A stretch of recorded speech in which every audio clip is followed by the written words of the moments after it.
Bem-vindos, bem-vindas a mais um culto. Hoje, terceiro domingo do mês, mais um culto missionário. Vamos dedicar um tempo de oração, de meditação também a respeito de missões nessa manhã. Já vamos tomando os nossos lugares para dar início ao nosso culto. Um pouquinho atrasado aí, mas, né? Já como diz o pastor Lucas, né, pastor? Programa ao vivo tem dessas coisas, né, meu Deus? Mas estamos aí. Eu queria convidar a igreja já a ficar em pé, para a gente orar, para darmos início ao nosso culto.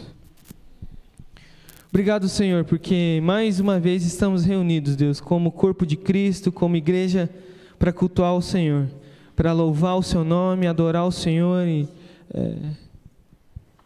diante de tudo que o Senhor fez em nossas vidas nessa semana, de tudo que o Senhor é para nós, Deus. Muito obrigado, porque o Senhor nos deu esse dia tão bonito para nos reunirmos, Deus, para poder cultuar o Senhor e que em nome de Jesus, tudo que cantarmos, Deus, nessa manhã, que falarmos, que orarmos, seja para a honra e glória do Seu nome, Deus.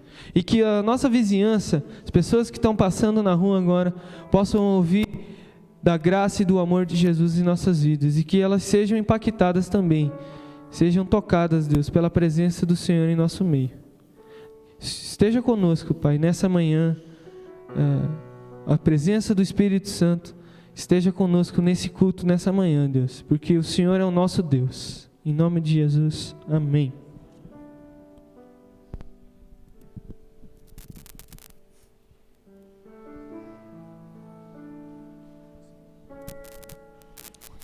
Bom dia, irmãos. Dá um bom dia para quem está atrás de você, do teu lado. Cumprimenta com a graça e paz do Senhor. Abençoe em nome de Jesus. Como é bom, né? A gente está na casa do Senhor e cedo de manhã cantar os louvores a Ele. Convidar você a cantar bem alto, bem forte, com todo o respeito e reverência que nosso Deus merece. Santo, santo, santo.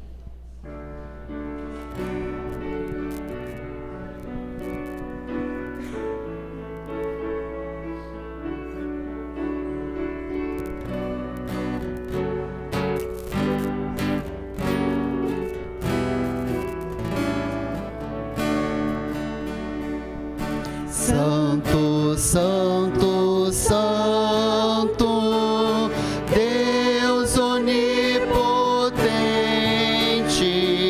cedo de manhã cantaremos seu louvor.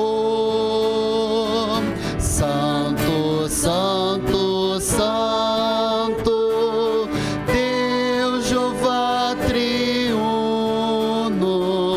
eis um só Deus, excelso Criador.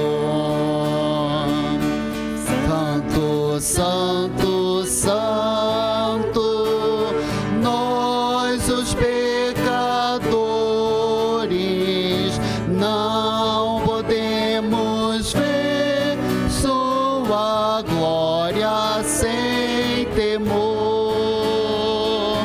Santo, Deus santo, não há nenhum outro.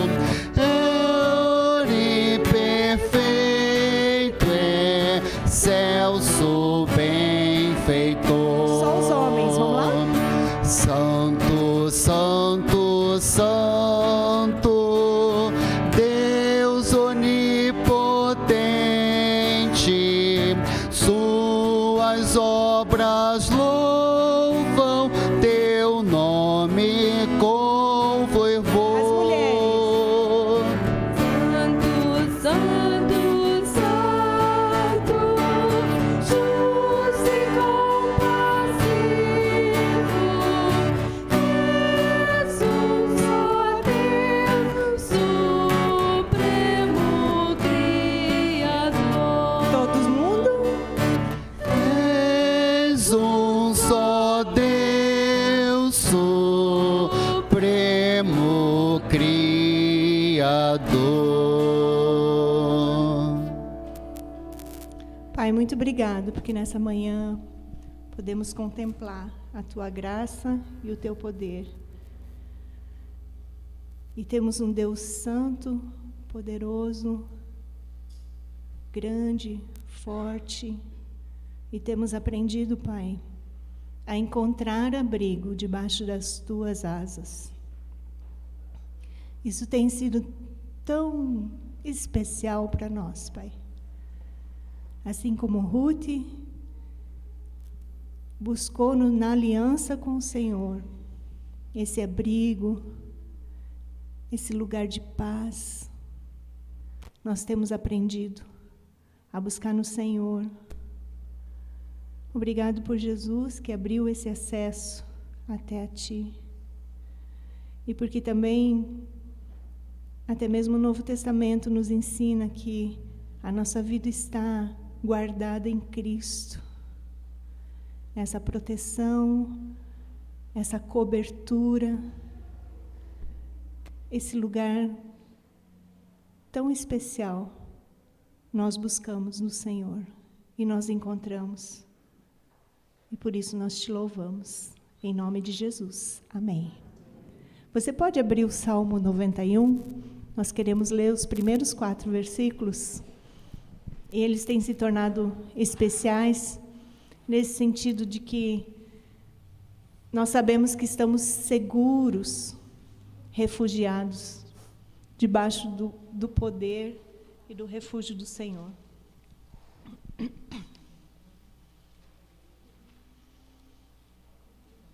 Salmo 91, Sim. de 1 a 4. Aquele que habita no abrigo do Altíssimo e descansa à sombra do Todo-Poderoso, Pode dizer ao Senhor: Tu és meu refúgio e a minha fortaleza, o meu Deus em quem confio. Porque ele te livrará do laço do passarinheiro e da peste perniciosa. Ele o cobrirá com as suas penas, e sob as suas asas você encontrará o refúgio. A fidelidade dele será o seu escudo protetor. Nós vamos cantar esses salmos. Eu não sei se a turma conseguiu achar essa música. Acharam? Que bom. É uma música bem antiga, mas ela é especial porque fala exatamente disso.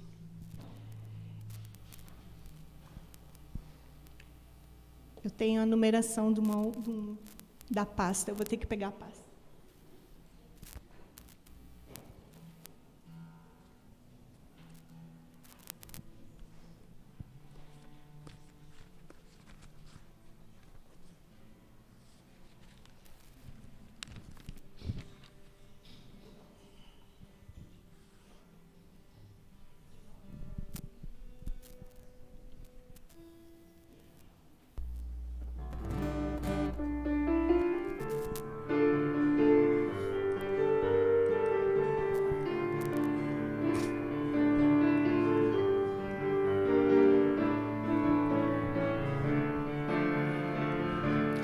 aquele que habita nos esconderijos do Altíssimo, à sombra do Senhor onipotente descansará. Aquele que habita no esconderijo do Altíssimo, à sombra do Senhor onipotente descansará. Direi do Senhor, direi do Senhor, direi do Senhor. Amém. Direi do Senhor, direi do Senhor, direi do Senhor. Amém. Aquele amém.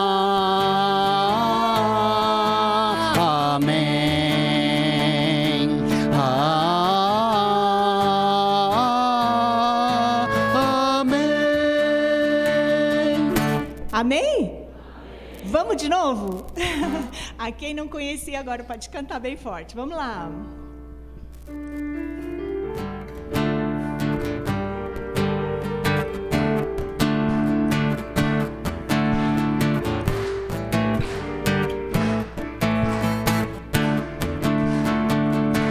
Aquele que habita nos esconderijos do Altíssimo, à sombra do Senhor onipotente descansará. Aquele que habita nos esconderijos do Altíssimo, à sombra do Senhor onipotente descansará. Direi do Senhor, direi do Senhor,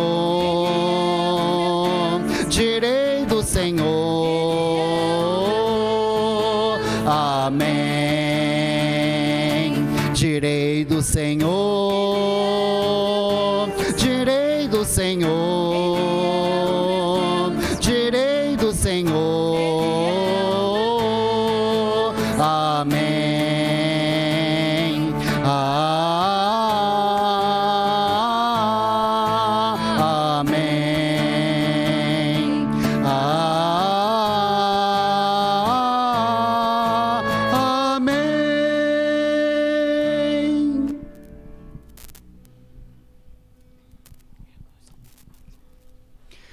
Vamos ainda abrir as nossas Bíblias novamente e vamos ler o Salmo 46.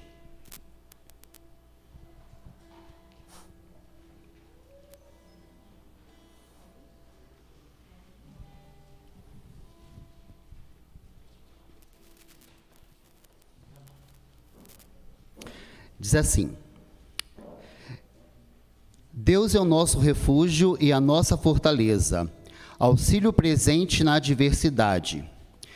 Por isso não temeremos, ainda que a terra trema e os montes afundem no coração do mar, ainda que estrondem as suas águas turbulentas e os montes sejam sacudidos pela sua fúria. Há um rio cujos canais alegram a cidade de Deus, o santo lugar onde habita o Altíssimo. Deus está nela, não será abalada. Deus vem em seu auxílio desde o romper da manhã. Nações se agitam, reinos se abalam. Ele ergue a voz e a terra se derrete. O Senhor dos exércitos está conosco. O Deus de Jacó é a nossa torre segura. Venham, vejam as obras do Senhor, seus feitos estarrecedores na terra. Ele dá fim às guerras até os confins da terra, quebra o arco e despedaça a lança, destrói os escudos com fogo. Parem de lutar, saibam que eu sou Deus. Serei exaltado entre as nações, serei exaltado na terra. O Senhor dos exércitos está conosco. O Deus de Jacó é a nossa torre segura.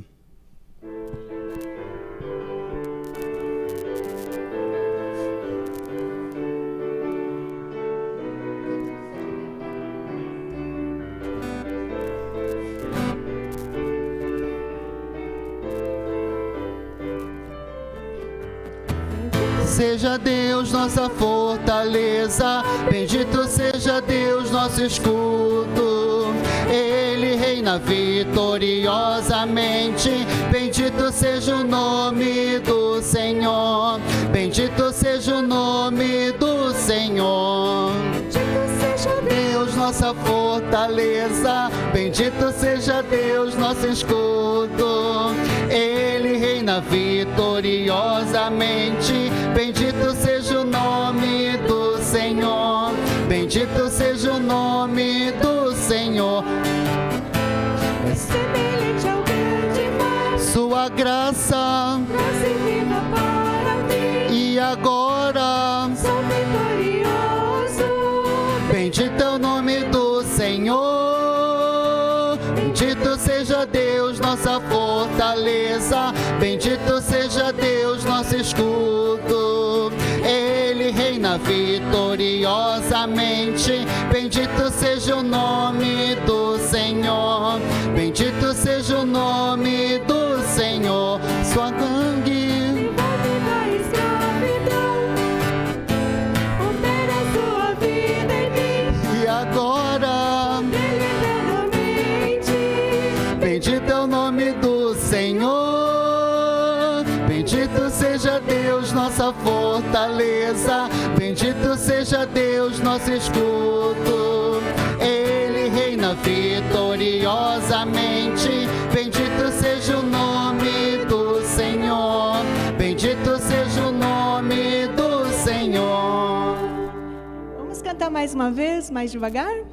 Bendito seja Deus, nossa fortaleza. Bendito seja Deus, Nosso escudo. Ele reina vitoriosamente. Bendito seja o nome do Senhor. Bendito seja o nome do Senhor. Amém. Bendito seja o nome do Senhor. E o salmo que o Walker leu diz que quando as águas elas se levantam ou quando há dificuldades, nosso Deus é a nossa fortaleza. Nosso Deus é o nosso escudo, em quem nós nos refugiamos, em quem nós nos apegamos. E essa relação com o nosso Deus é tão maravilhosa, porque nos momentos talvez mais difíceis, ou que a gente tem mais medo, a gente vai para aquele lugar tão especial. E basta ficar quietinho na presença de Deus. Às vezes a gente se derrama e fala muita coisa, e pode também. Mas às vezes só ir na presença de Deus e ficar quietinho e saber que Ele nos cobre com suas mãos. Ele tem o poder de nos esconder no Senhor.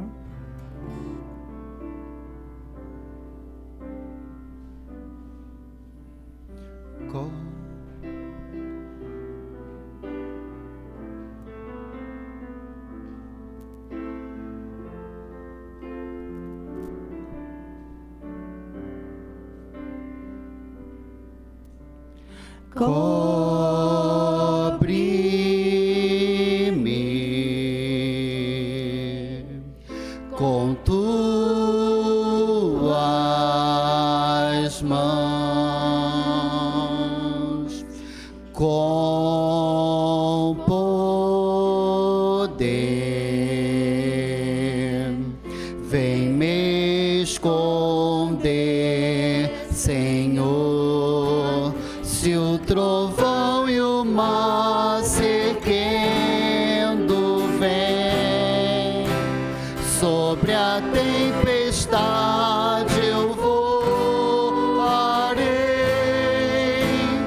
sobre as águas tu também és rei. Descansarei, pois sei que és Deus.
descansarei, pois sei que és Deus.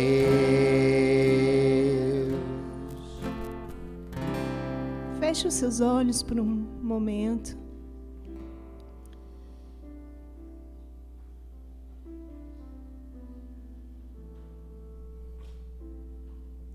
A palavra diz: aquietai-vos, porque eu sou Deus.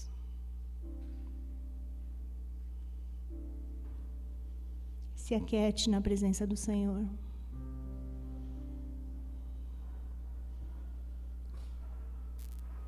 Muitas vezes Deus diz para a gente: não precisa lutar.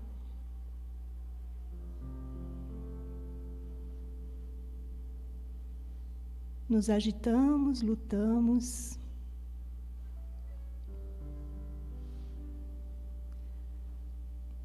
E Tiago diz: a ira do homem não produz a justiça de Deus.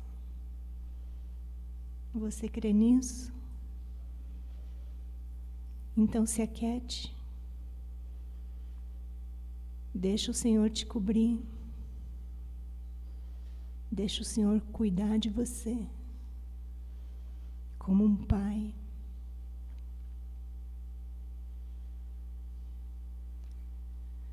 Jesus uma vez falou, olhando para Jerusalém, ele disse assim: ah, Jerusalém, Jerusalém, quantas vezes eu quis fazer você se esconder debaixo das minhas asas, como uma galinha esconde os seus pintinhos.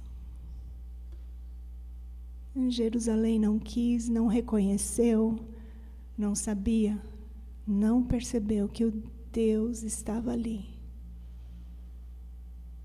O próprio Deus estava ali.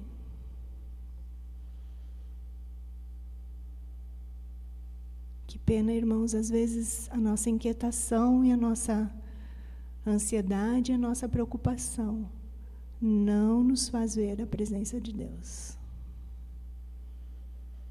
Vamos nos aquietar na presença dEle. Amém? Que o Senhor nos ajude e que Deus nos abençoe. Podem sentar. Enquanto tocamos essa música mais uma vez, você pode ofertar com seus dízimos e ofertas.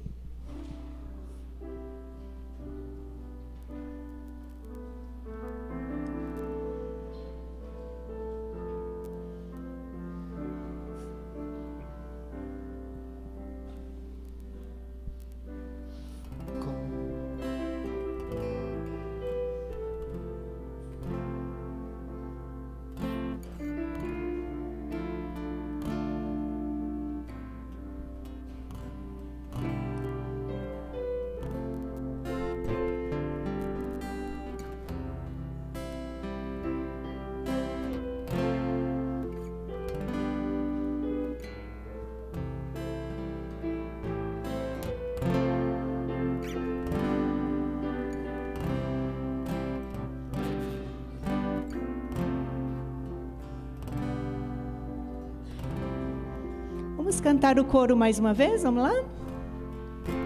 Se o trovão E o mar se erguendo vem, sobre a tempestade eu voarei, sobre as águas tu também és rei, descansarei, pois sei que és Deus.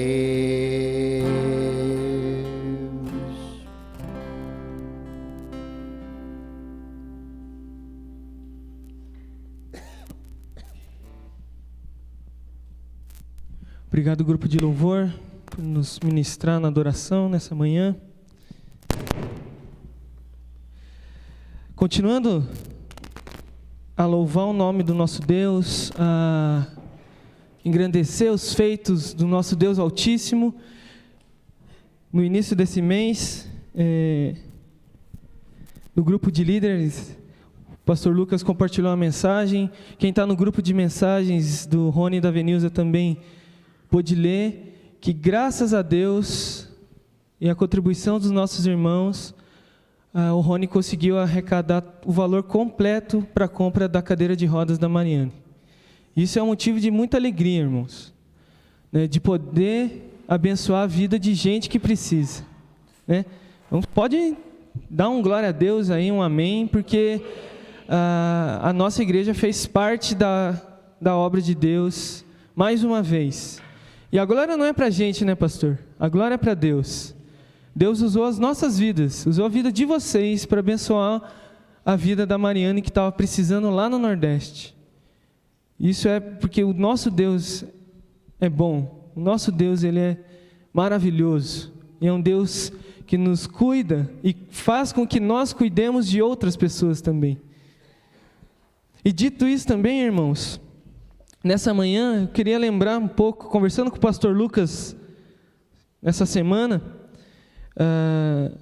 sabe que pastor, ele serve para puxar a orelha de vez em quando, né? Vou ter que falar, pastor, desculpa, viu? O pastor Lucas falou: Otávio, é massa o Ministério de Missões, aí a gente fala dos missionários, né? Galera na Turquia, Timor-Leste, Nordeste, sei lá o quê. Mas lembra que nós também temos o nosso papel missionário aqui. Não é verdade, irmãos? Quem sabe qual é a nossa missão? A gente tem uma... Todo mundo tem uma missão, obviamente, mas a gente tem uma que a nossa igreja cuida. A nossa congregação no Monte Santo. Quem já foi lá visitar a congregação? Amém. Por que a congregação, isso que o Lucão puxou a minha orelha essa semana, a congregação, ela é um trabalho missionário da nossa igreja, né? A congregação, ela não está separando a igreja, ela não está dividindo a igreja, não está concorrendo com a igreja. A congregação no Monte Santo, ela está alcançando vidas, amém? E é o que Paulo fala para a gente, lá em 2 Coríntios, Joel, prometo que eu não vou me alongar muito, tá? Essa semana eu falei para o Joel que não ia me alongar muito também. 2 Coríntios 5, 17, Paulo diz lá um versículo bastante famoso. E assim, quem sabe esse versículo? Se alguém está em Cristo, é nova criatura, as coisas antigas já se passaram e eis que se fizeram novas. Você já é uma nova criatura? Amém. Mas olha como Paulo continua no versículo 18. Ora, tudo isso provém de Deus, a nova criatura que nós somos em Cristo, que nos reconciliou consigo mesmo por meio de Cristo e nos deu o ministério da reconciliação. Ó a nossa missão aí, o ministério da reconciliação. A saber que Deus estava em Cristo reconciliando consigo o mundo, não levando em conta os pecados dos seres humanos e nos confiando a palavra da reconciliação. Então você é uma nova criatura e que ganhou um objetivo. E esse objetivo é muito sério, cara. Deus confiou para a gente a palavra da reconciliação, de que Jesus Cristo reconciliou o mundo, não levando em conta os pecados dos seres humanos. E aí entra o nosso papel agora, versículo 20. Nós somos criaturas e ganhamos uma missão. E o que a gente faz com essa missão? Portanto, então, concluindo essa ideia que Paulo está falando, somos embaixadores em nome de quem? De Cristo Jesus, como se Deus exortasse por meio de nós. A responsa é grande, hein? Como se Deus exortasse, olha só, a responsa é grande. Em nome de Cristo, pedimos que vocês se reconciliem com Deus. Aquele que não conheceu o pecado, Deus o fez pecado por nós, para que nele fôssemos feitos justiça de Deus. Conversando com o pastor Lucas essa semana, a gente estava trocando uma ideia justamente disso. Que nós, a Igreja Evangélica da Barreirinha, nós somos os embaixadores de Cristo, lá no Monte Santo. Amém? Nós somos aqueles que levam a palavra da reconciliação. Primeiro porque um dia Cristo nos reconciliou, e agora nós reconciliamos os outros. Estamos aprendendo isso na EBD, né, seu Romão? Primeiro a gente aprende e depois passa para os outros, né, seu Romão? Graças a Deus. Irmãos, a responsabilidade da congregação não é do pastor Lucas, não é do pessoal que vai lá, dos pastores que pregam, da galera que ajuda na direção, que limpa o templo da congregação, enfim. a responsabilidade da congregação é de todos nós, de toda a igreja evangélica da Barreirinha. Amém? Você pode ajudar, e a gente sabe disso, orando. Você pode ajudar indo até lá, você pode ajudar contribuindo também. Chega no pastor Lucas agora no final do culto e pergunta: Lucão, o que está precisando de lá? O que eu posso ajudar lá? Está precisando, né, Lucas? O que eu posso fazer para abençoar a congregação? Serviço que não falta. Reconciliar a gente para Jesus é que não falta. Lá na congregação e aonde a gente estiver. Na nossa vizinhança, no nosso serviço, na faculdade, no trabalho, na escola, enfim, onde estivermos, nós carregamos a bandeira de Cristo. Amém? Nós levamos a palavra da reconciliação.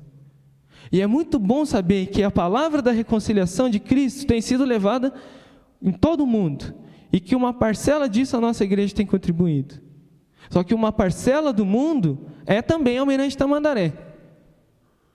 É também o Monte Santo. É também o bairro da Cachoeira. É também o bairro da Barreirinha. É também a cidade de Curitiba e o Brasil. E nós somos, a igreja de Cristo é aquela que leva a palavra da reconciliação.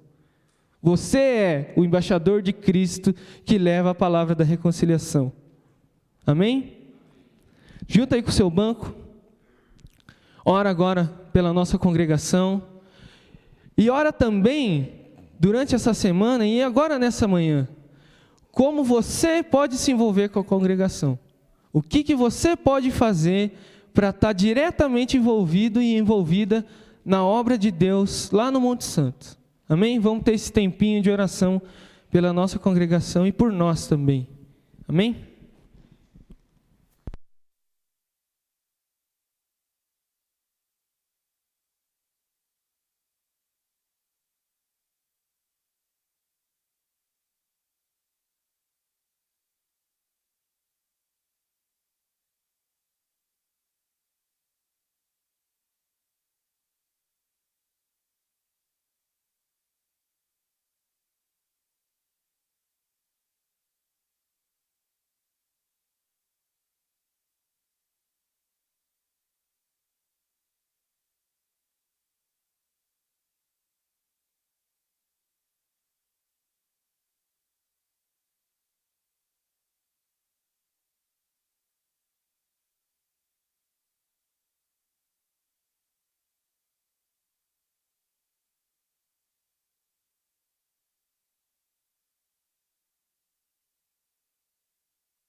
Sim, Senhor, nós somos criaturas novas feitas em Cristo. Graças à redenção, à remissão dos pecados que recebemos gratuitamente do Senhor. O Senhor não considerou os nossos pecados quando olhou para a gente com misericórdia e com graça e nos resgatou do pecado e nos traz, Deus, para o reino da maravilhosa luz de Cristo. Mas o Senhor também nos deu uma missão aqui, que é reconciliar o mundo contigo como nós fomos reconciliados. E ajuda, Deus, a cada um de nós aqui nessa manhã, Deus, a sermos verdadeiros embaixadores e embaixadoras de Cristo.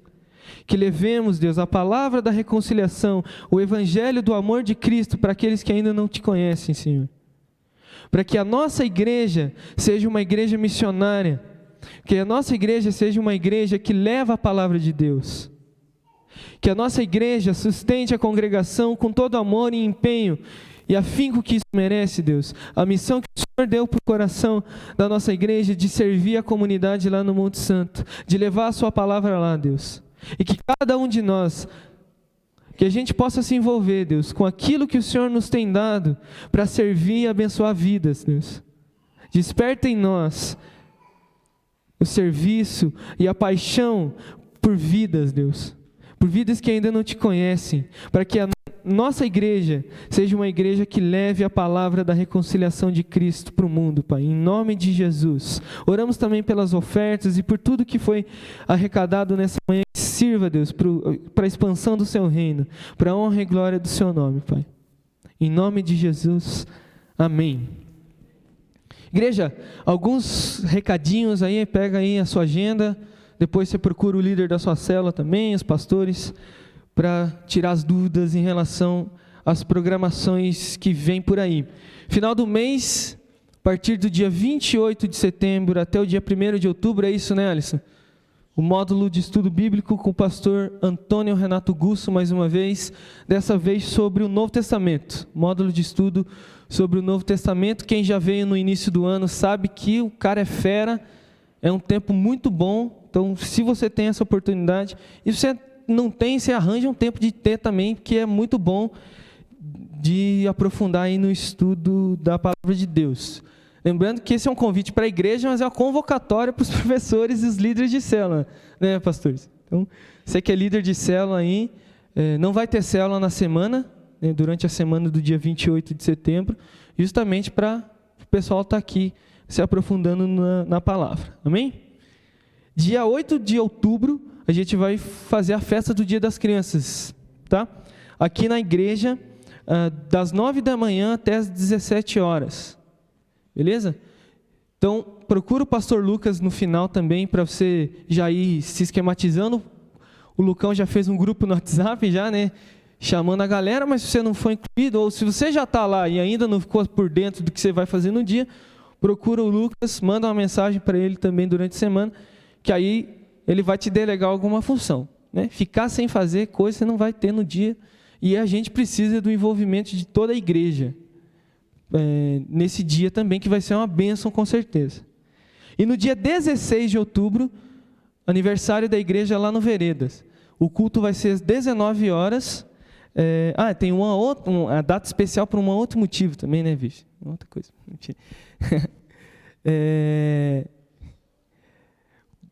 Aniversário da igreja, 19 horas lá no Veredas, no culto, mas o convite já a partir das 5 da tarde, às 17 horas, você já pode chegar com a sua família e ir aproveitando. Não consigo ler, mas enfim. Você quer vir pertinho? Ah, tá, beleza. Você pode chegar na igreja, no Vereda, perdão, a partir das 17 horas. Então, dia 16 de outubro, aniversário da igreja lá no Vereda das Araucárias, o culto é às 19, e você pode chegar a partir das 17. Beleza? E agora chegou aqui no ponto eletrônico, dia 26 de setembro, encontro do Marta e Maria, às 20 horas. Tem o esquema do lanchinho ainda, não? Pode ser que tenha, agora vai ter, que eu falei. A dama vai explicar melhor, então, como vai ser o lanche diferente, tá bom? 26 de setembro, não precisa trazer nada, esse é o diferente. Mas venham, é isso, né? Dia 26 de setembro, às 20 horas, encontro do Marta e Maria. Beleza? Crianças, pode ir para o culto infantil, que Deus abençoe a vida de vocês. Já chamo o pastor Joel nos trazer a mensagem nessa manhã.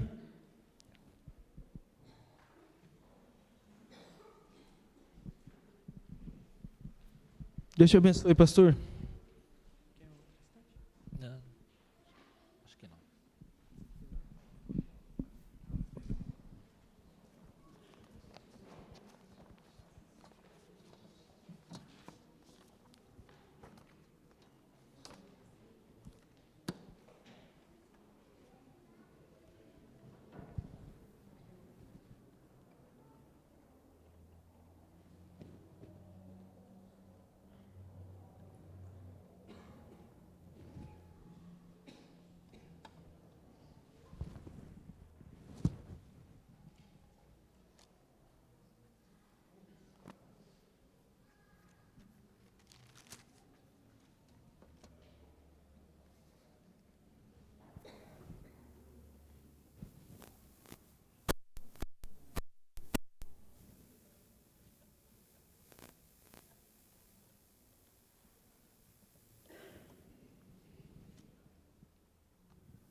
Bom dia. Melhor falar aqui, né? Bom dia. Todo resgate, toda história de resgate sempre envolve uma trama muito tensa. Geralmente É uma situação de perigo, de perda, de acidentes. O final é sempre tenso, emocionante. Na missão Apolo 13, muitos acho que assistiram um filme, na história da conquista do espaço pelos americanos. Tem uma frase emblemática: Houston, we have a problem. Houston era a base terrestre, né? E eles disseram: Houston, nós temos um problema. E a partir disso se desenvolve todo um resgate para aquela nave que está lá a milhares de quilômetros, né, da Terra, e eles tinham um problema muito sério a ser resolvido. Uma outra história muito bonita, eu acho que tem até um filme, talvez algum de vocês já tenham visto, O Resgate em Entebbe. Alguém já viu esse filme, essa história? Um grupo de judeus foram sequestrados na África e o filme, essa história, conta como, de uma maneira assim surpreendente, eles foram libertados. Todo o planejamento e toda a ação, quase relâmpago assim, uma história muito forte de como aconteceu aquele resgate. O livro de Ruth fala sobre resgate, e nós fomos apresentados a um resgatador. E o capítulo 4 é o desenlace dessa história de resgate, a história de Ruth e de Noemi. Vamos ler capítulo 4.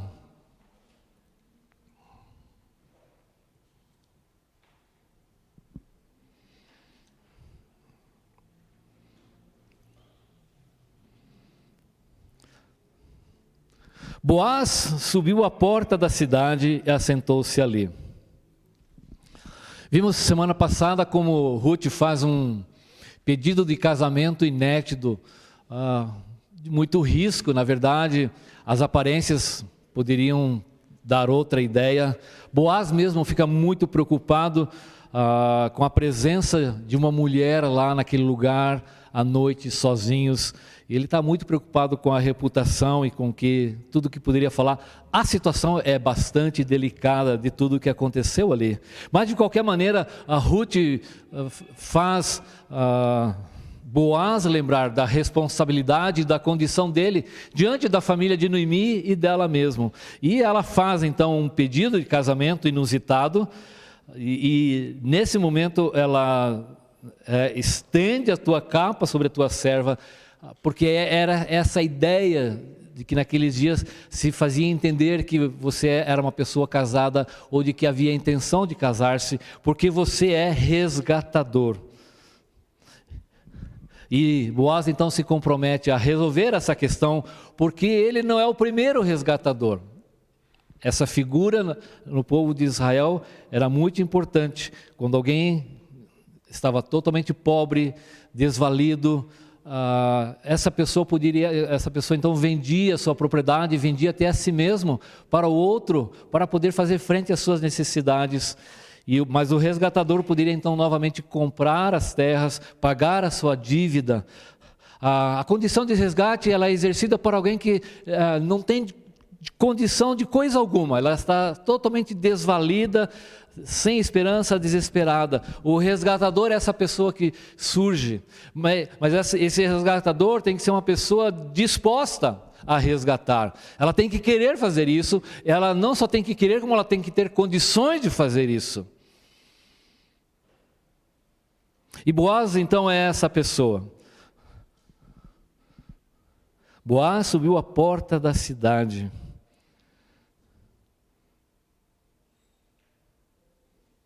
A porta da cidade naqueles dias era um lugar central, não era só o lugar de entrada para a cidade. Ali seria o que em nossos dias seria semelhante a algo ao centro cívico. O que se reúne ali no centro cívico? O poder legislativo, o poder judiciário e o poder executivo. A prefeitura, onde o Tribunal de Justiça, onde se fazem as leis e assim por diante. Na porta da cidade, naqueles dias, era onde se faziam as assembleias, onde processos eram julgados, pessoas eram julgadas, execuções eram realizadas, onde pessoas pobres buscavam ajuda, onde negócios eram realizados. Era um lugar de reunião, um lugar onde a realeza se reunia, bem como os jovens e os velhos, onde assuntos públicos eram tratados.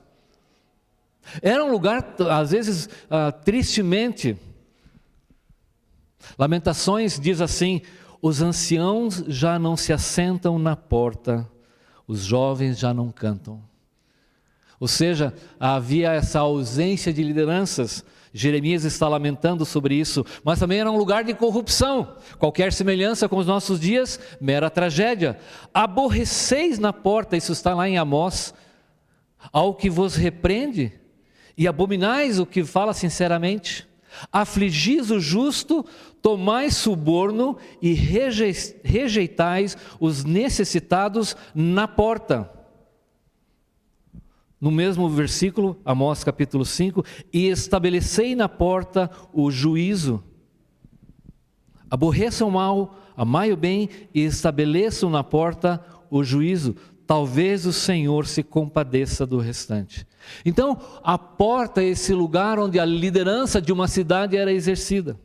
E ali então vai Boaz, e o que acontece? Eis que o resgatador que Boaz havia falado ia passando. E ele lhe disse: ó fulano, chega-te para aqui e assenta-te. E ele se virou e se assentou. Ali era um lugar de passagem, e Boaz sabia que ele haveria de passar ali. E o nome desse homem não é mencionado.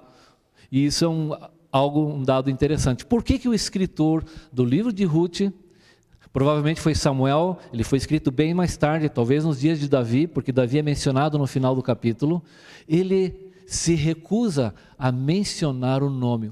Ei, você aí. Mas Boaz sabia quem era. Era alguém. Por que ele sabia? Porque o resgatador, uma das condições é que ele tinha que ser um parente próximo. Ora, e nós sabemos mesmo aquele tio distante, a gente sabe o nome dele, não sabe? Conhece. Mas aqui o nome dele não é mencionado, nós já vamos ver no texto por quê. Então Boaz tomou 10 homens dos anciãos da cidade e disse: assentai-vos aqui, e assentaram-se. Disse ao resgatador: aquela parte da terra que foi de Elimeleque, nosso irmão Noemi, que tornou da terra dos moabitas, a tem para venda. Resolvi, pois, informar-te disso e dizer-te: compra na presença destes que estão sentados aqui, e na do meu povo. Se queres resgatá-la, resgata. Se não, declara-mo para que eu saiba, pois outro não há senão tu que a resgate, e eu depois de ti. Respondeu ele: eu resgatarei. Então ali ajuntaram-se 10 anciãos, 10 líderes que atuariam como testemunhas daquela situação. E Boaz então apresenta a sua questão.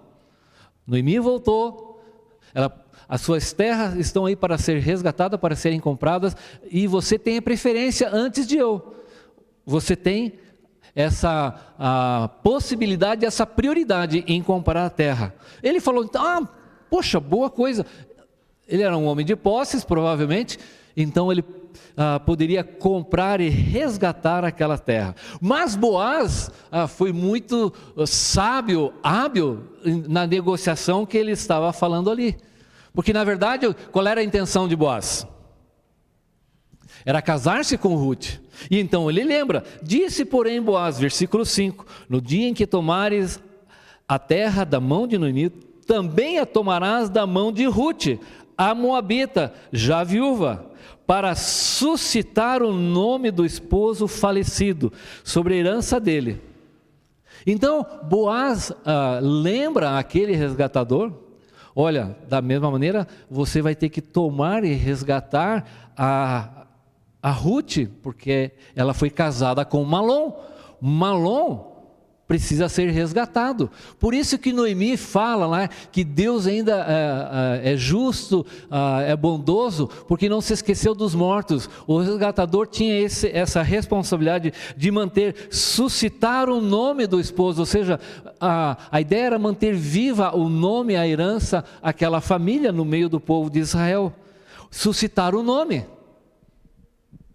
Mas qual é o nome do resgatador que tinha prioridade? Nós não sabemos. Por quê? Porque ele vai se recusar a suscitar, a manter o nome daquele. É como se o autor, você não quer manter o nome dessa família? Ninguém vai ficar sabendo quem você é. Eu estou escrevendo essa história, mas ninguém vai ficar sabendo quem é você. Então disse o resgatador: para mim não a poderei resgatar, para que não prejudique a minha herança. Redime a tu o que me cumpria resgatar, porque eu não poderei fazê-lo. Porque ele sabia que ele teria que comprar aquelas terras, resgatar, casar com Ruth, e o herdeiro que nascesse seria dele toda aquela terra, não seria dele. Então ele falou: eu não vou prejudicar a minha herança e nem da minha família, eu não vou fazê-lo. Versículo 7. É interessante então que o próprio autor vai explicar as coisas para nós. Este é outrora o costume em Israel, quanto a resgates e permutas, trocas.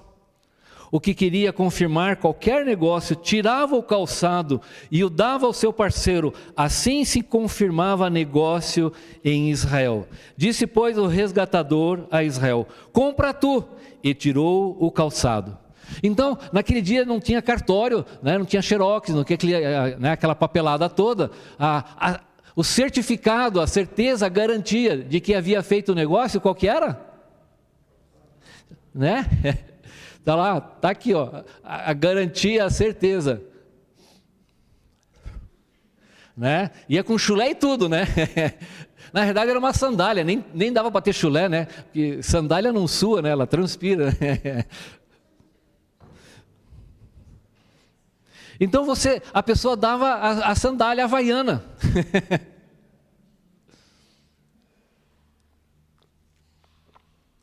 Então qualquer pessoa que pudesse contestar: não, você tomou conta da minha terra, eu quero minha terra de volta. O que ele fazia? Simplesmente apresentava a sandália, o sapato. Está aqui, lembra disso?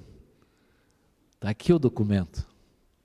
Então, aquela reunião de Boaz com aquele resgatador e aquelas 10 testemunhas, né, eram a certeza. E não era só esse documento, veja só, o texto diz: então Boaz disse aos anciãos e a todo o povo: sois hoje testemunhas de que comprei na mão de Noemi tudo o que pertencia a Elimeleque, a Quilion e a Malom, e também tomo por mulher a Ruth, a Moabita, que foi esposa de Malom, para suscitar, veja, a segunda vez, para suscitar o nome deste sobre a sua herança, para que este nome não seja exterminado dentre seus irmãos, e da porta da sua cidade, disso sois hoje testemunhas. Mas não tinham só esses 10, olha o versículo 11: todo o povo que estava na porta e os anciãos disseram. Então, além da sandália, além daqueles líderes, literalmente a palavra anciãos ali é presbítero, né? É uma palavra que vai ter um significado bem diferente no Novo Testamento, no que se refere à igreja. É esse termo que vai ser usado. Então, não é um termo novo, era algo bem antigo. Aqueles anciãos eram aqueles líderes, mas não somente eles, mas também toda a população. Havia as testemunhas, e não somente uma ou duas, amigo de Boaz, mas eram 10 testemunhas ali, e todo o povo estava presente. Por que Boaz faz isso? Porque ele estava exercendo o seu direito, mas ele o fez de acordo com o que a lei estabelecia. Ele não passou por cima, ele queria que fosse algo transparente e legal. Os princípios solenes que Deus havia estabelecido para a família, para o clã, para a tribo, para a posse das terras, era muito importante, e Boaz está obedecendo todas essas coisas. Ele não quis tirar vantagem daquele que... Por quê? Em que dias essas coisas estão acontecendo? Eram os dias dos juízes. E o que o livro de Juízes fala? Cada um fazia o que queria. Havia a lei de Deus, mas que importância tem? Cada um fazia o que queria, não havia rei em Israel, cada um fazia o que queria, mas não era assim com Boaz. Boaz era um homem que está fazendo as coisas de acordo com a lei de Deus, o povo de Deus sabia que ele estava agindo legalmente, de maneira obediente e justa, e ele apresentou tudo isso de maneira muito hábil, legal, para exercer o seu direito e a sua responsabilidade de resgatar toda a herança de Noemi, de Malom, de Quilion, e também cumprir a lei do levirato, que alguém da família deveria casar-se com a viúva e manter o nome da família vivo, ativo. Assim, ser o resgatador não somente tinha que ter condições e desejar agir, mas também a responsabilidade, a necessidade da família, das obrigações, de tudo que isso significava. Mas assim, então, toda a situação estava regularizada. Com documento, com as testemunhas, com a população, tudo público. Nada foi feito às escondidas. As coisas estavam normalizadas. O caráter de Boaz exigia que as coisas fossem feitas de maneira legal. Mas vamos continuar. Versículo 11. O que a testemunha e os anciãos disseram? Somos testemunhas. E então, mais uma vez, há uma proclamação de uma bênção, que aquelas testemunhas, que aquelas pessoas estavam ali, e elas disseram e desejaram, para aquele casal que haveria de se casar, porque é disso que se trata, o Senhor faça a esta mulher que entra em tua casa como Raquel e como a Lia. Quem é Raquel e Lia? Foram as esposas de Jacó, das quais nasceram 12 filhos, que formaram as 12 tribos de Israel. Mas não somente de Raquel e de Lia. Se você vai ler o livro de Gênesis, na verdade não é somente Raquel e Lia que têm filhos. Há toda uma controvérsia. Não é uma história muito bonita e agradável de se ler, mas houve uma competição entre elas. E na verdade concubinas, ou seja, empregadas, servas de Lia e Raquel, também geraram filhos. As 12 tribos, alguns são filhos de Lia e Raquel, mas nem todos. Mas aos olhos de toda a nação, Jacó, Lia e Raquel são as pessoas principais. Esses dias eu escutei um comentário, que muitos, vejam, criticando e acusando, vejam essas histórias, Jacó lá tinha 2 esposas, qual é o problema então de hoje ter 2 esposas? Então o comentarista disse assim, esse é o pior argumento para tentar justificar a possibilidade de alguém ter 1 ou 2 esposas e assim por diante, porque não leu a história toda, nunca leu a Bíblia. É o pior marketing que você pode fazer, de tentar justificar o fato de alguém talvez ter 1, 2, 3 esposas, como acontece em nossos dias. Em algumas outras culturas é algo até normal. Não conhecem a história dessas famílias, de tudo que aconteceu no meio dessas famílias por causa dessa desobediência. O que a Bíblia narra não significa que Deus está de acordo, não entende o que o Deus que escreveu essa palavra realmente ensina para nós. Desconhece, mas não é escondido nada daquilo que realmente é uma narrativa. Não quer dizer que Deus estava de acordo com aquela situação, mas Ele agiu no meio daquela situação. Esse é o poder de Deus, de agir no meio de situações até que são contrárias àquilo que Ele ensina. Deus é poderoso, sempre é. O Senhor faça a essa mulher, Ruth, que entra na tua casa como Raquel e Lia, que ambas edificaram a casa de Israel, e tu, Boaz, ate valorosamente em Efrata. A palavra valorosamente aqui é a mesma palavra que foi usada para Ruth e foi usada para Boaz lá atrás, né? Um senhor de muitos bens, poderoso, conhecido, influente. Ate valorosamente em Efrata, faze-te nome afamado em Belém. Belém e Efrata é a mesma cidade. Essa cidade vai ficar muito famosa, nós vamos ver a semana que vem. A palavra ali, que você se torne, haja valorosamente, faze-te o nome afamado, novamente o nome afamado. A ideia aqui não é no sentido de como a fama que hoje nós pensamos do artista, do jogador de futebol. A ideia é que o teu nome seja proclamado, se torne conhecido, não tanto a fama nesse sentido, mas de algo que você vai fazer, como faça coisas grandes, faça coisas importantes e que isso se torne conhecido, que isso seja proclamado. Ô fulano, você é o resgatador? A gente não sabe quem é, mas Boaz, o nome dele é proclamado. Faze-te o teu nome afamado em Belém. E como isso vai acontecer ao longo da história? Aquilo que Boaz fez, aquilo que Ruth fez, seja valoroso. Era o desejo, a bênção daquelas mulheres. Seja a tua casa como a casa de Pérez, que Tamar teve de Judá. Toda a família tem muita história. E Pérez também é um antepassado de Boaz. Boaz gera Salmão e Salmão gera a Boaz. Pérez era um tronco especial da tribo de Judá. Era da tribo de Judá que havia a profecia que o cetro não se arredará de Judá. Quando você começa a olhar a história, as profecias acerca dessa tribo, você vai ver então uma história sendo desenrolada.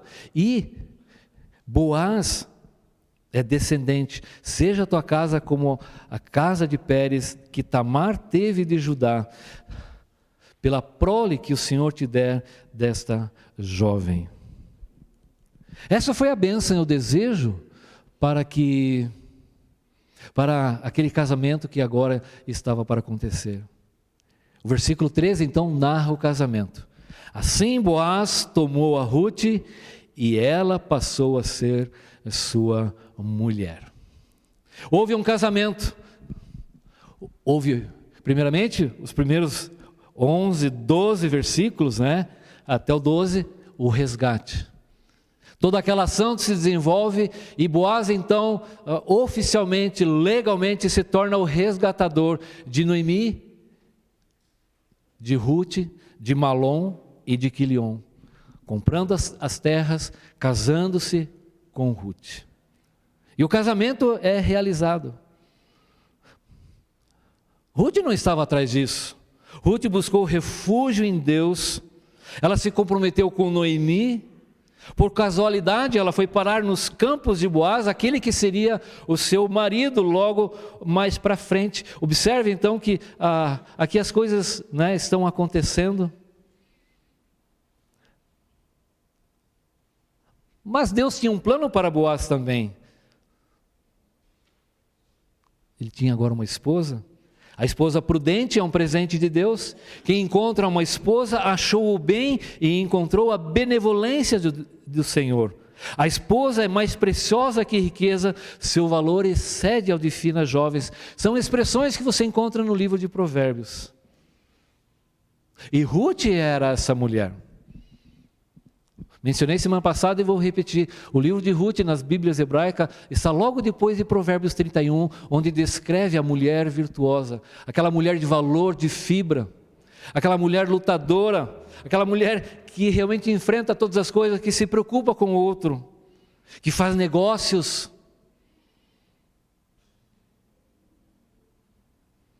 Essa é a mulher que Deus trouxe para Boaz, um homem íntegro, um homem temente à lei de Deus, um homem generoso. Ele prestou atenção em Ruth, na necessidade, e Ali ele deixava parte da sua colheita para os pobres e Ruth estava colhendo isso. Mas ele foi além da lei, ele foi mais generoso. Alguém pode dizer, mas Boaz estava simplesmente obedecendo à lei de Deus. Ele fez porque Deus estava mandando. A obediência é uma grande expressão de amor. Ele não fez simplesmente porque naqueles dias cada um fazia o que queria. A lei de Deus estava lá, mas nem todos a obedeciam. Obediência é expressão de amor.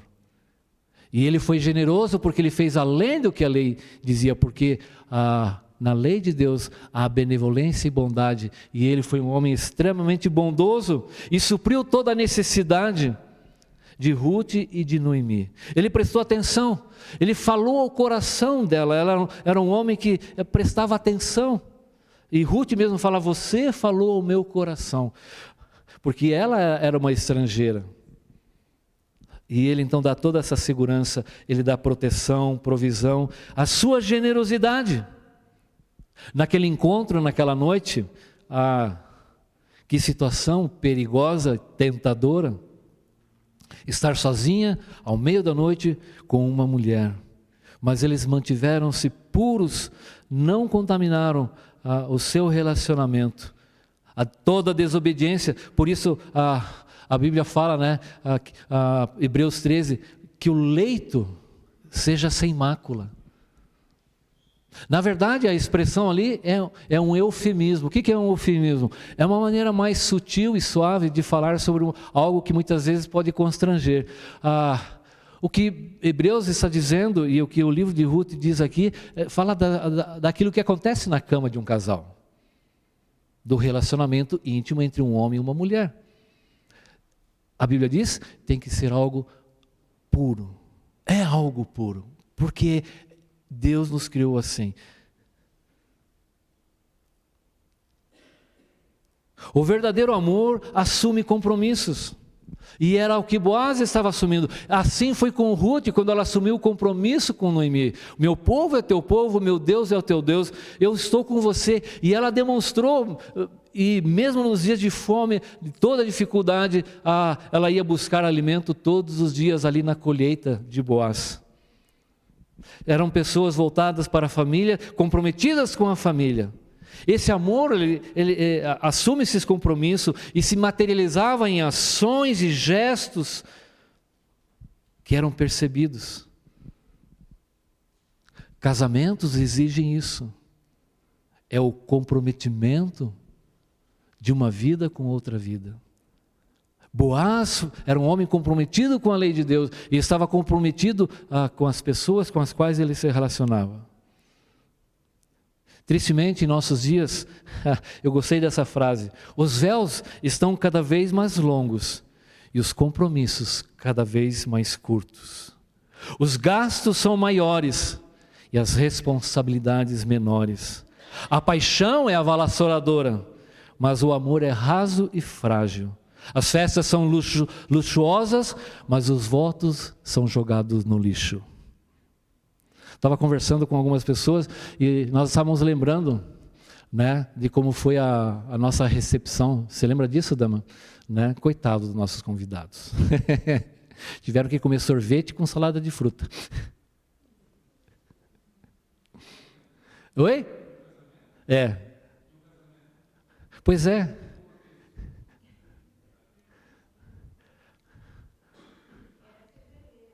Era fevereiro, né? Tudo bem. O sustento de um lar não está relacionado com o glamour da festa e nem da lua de mel, aonde você passou ela. Mas nos vínculos, nos compromissos, na vivência e prática dos termos da aliança de Deus para o casamento. Boaz e Ruth foram pessoas que estavam altamente comprometidas com os termos da aliança. Eram pessoas fiéis, íntegras, tementes a Deus, cheias de bondade e generosidade. Por isso Noemi poderia dizer, eu quero buscar um lugar seguro para você, referindo-se, ela fala isso 2 vezes. A primeira vez foi quando elas se despediram, né? Noemi estava se despedindo de Orfa e de Ruth, e ela disse assim, cada uma de vocês, que vocês sejam felizes, cada uma em casa de seu marido. E no versículo 3:1 ela fala, minha filha, não hei de buscar um lar para que sejas feliz? A felicidade, a segurança, a proteção é resultado quando cada uma de suas partes são pessoas que são comprometidas e vivem e praticam os termos da aliança de Deus, de integridade, de generosidade, de fidelidade, de segurança, amor e proteção e respeito. São essas coisas que dominam a lei de Deus, e essas pessoas são comprometidas com isso, por isso o lar é assim. Não depende do glamour, mas de vidas comprometidas com a aliança de Deus, com a sua palavra. E toda a família está envolvida. Quando a família não está envolvida nesses relacionamentos, é o prenúncio de um desastre. Boaz e Ruth então fazem um ato público diante das autoridades, diante da cidade, diante dos amigos e da família. Um testemunho público faz parte dessa aliança. O casamento não é um assunto particular, e as testemunhas atestam essas coisas. O povo estava ali e testemunhou. E o texto então continua.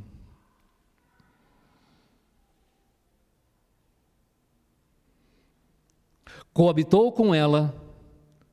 Em algumas das versões está escrito, né, que Boaz foi ter com Ruth. Tem alguma versão que está escrito assim? E Boaz foi ter com Ruth? Tem alguma versão aí? Talvez a revista atualizada, corrigida. Alguém tem aí a versão?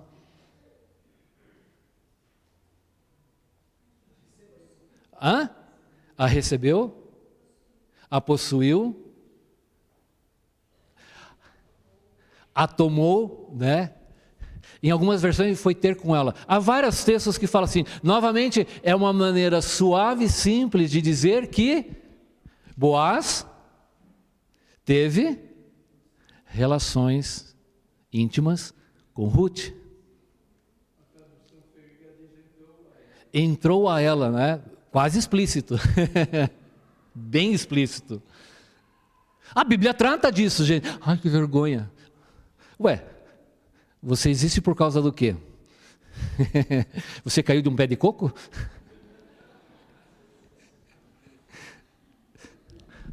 Todos nós somos fruto da expressão do amor de um homem com uma mulher, de um óvulo e de um esperma. Meio desnorteado, né? Né, Dinho?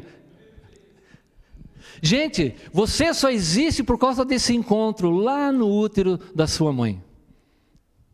Se fosse um esperma diferente, você não estaria aqui. Você seria uma outra pessoa. Você sabia disso? Você não existiria. Você está aqui, gente, é um milagre muito grande, porque naquele dia, eu não sei se foi de manhã, de tarde ou de noite, que teu pai e tua mãe se encontraram, né? E chegou lá e penetrou o óvulo. E aí você nasceu, belo, bonito e formoso. Você está aqui, é um milagre, porque poderia ser um outro diferente. Não seria você, seria alguém totalmente diferente. E é isso que o texto diz. E coabitou, entrou a ela, foi ter com ela. 9 meses depois, então, veja só, né? Numa linha só ali, 9 meses. O que acontece 9 meses depois? Cadê a Francibel? Né, Francibel? O que acontece 9 meses depois? Né, Luiz? E o sossego acaba. A Francine que eu diga.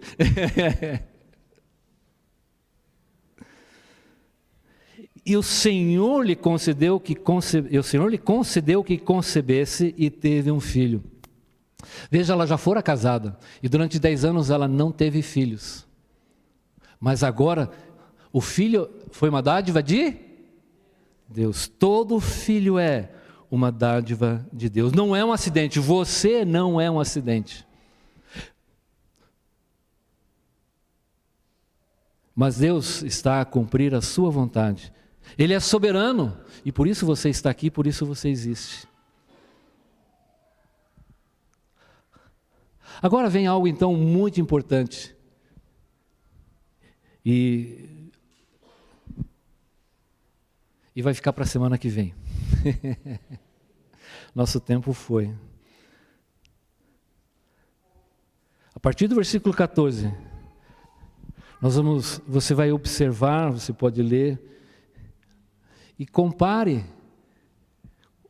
com aquilo que Noemi e Ruth fizeram. Releia o livro e observa, compare os próximos versículos, do versículo 14, 15 e 16 e 17, do 14 ao 17, como isso fecha todo o enredo e mostra o que realmente estava acontecendo.